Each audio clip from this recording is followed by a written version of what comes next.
Okay, now let's continue with the tools, the rest of the tools, then we'll move on to working on this map.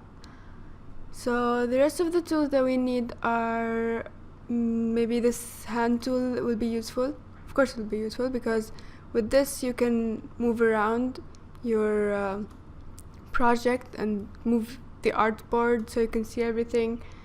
So if you zoom in, if you hold Alt and scroll with the mouse wheel, you can zoom in, and then you need to move quickly. You can just use the hand tool by either clicking on this thing or just pressing space, hold space and move with the hand tool. It's the same as Photoshop too. Okay, you can also press H for it. Next is the zoom. We just talked about it. You just hold Alt and scroll with the mouse wheel. And then finally with the tools, you're gonna need these two square thingies. Those are what will let you determine the stroke and the fill for your objects. So for example, if I draw a rectangle and I just hit M for the rectangle and then draw it, let's delete that. Okay, so if I do that and I want to change the stroke for this one, I'll go to this square, the one behind this one, so just the outline here. Double click it and you can choose whatever color you want. Then if you want to move quickly to this one to the fill square without having to click on it, you can just hit X and that will switch between these two. So if you want to change the fill, double click on that and then choose the color and hit OK. Same thing here, just double click, change the color, OK, hit X to change to the fill, double click and OK. Next we'll move to the bar up here. So this bar will basically help you control all these tools that we just talked about. So for example, if we select an object with the selection tool, which is V, again it's V, you can see here are all the attributes of this object and what you can do with it. So for example, here you have the opacity. If you lower the opacity, you can see what's behind here, which could be very useful. And then you can also change the stroke from over here.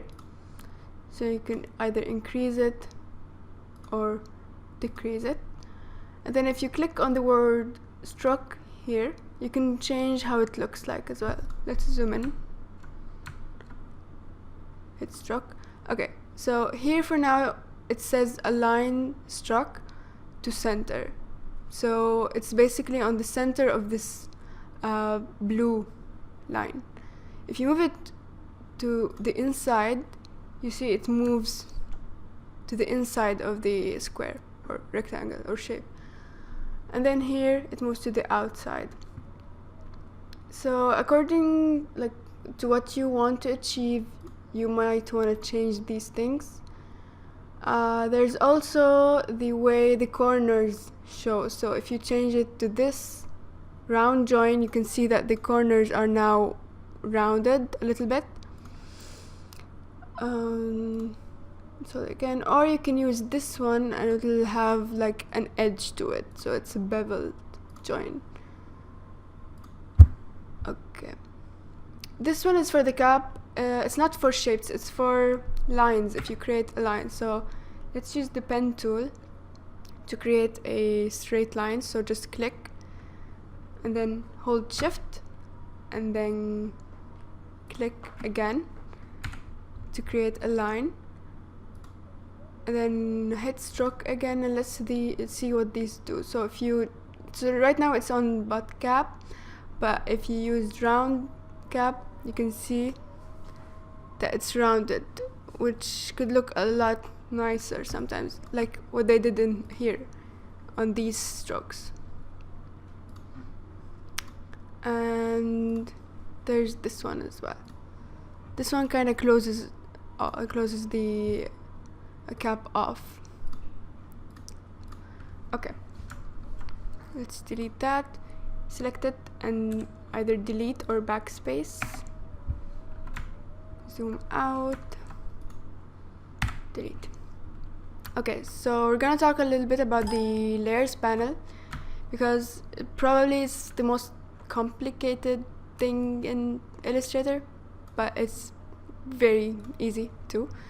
So now, after we move the map to a new document, you can edit it in this new document. You might want to create layers in Illustrator if you want to separate some shapes.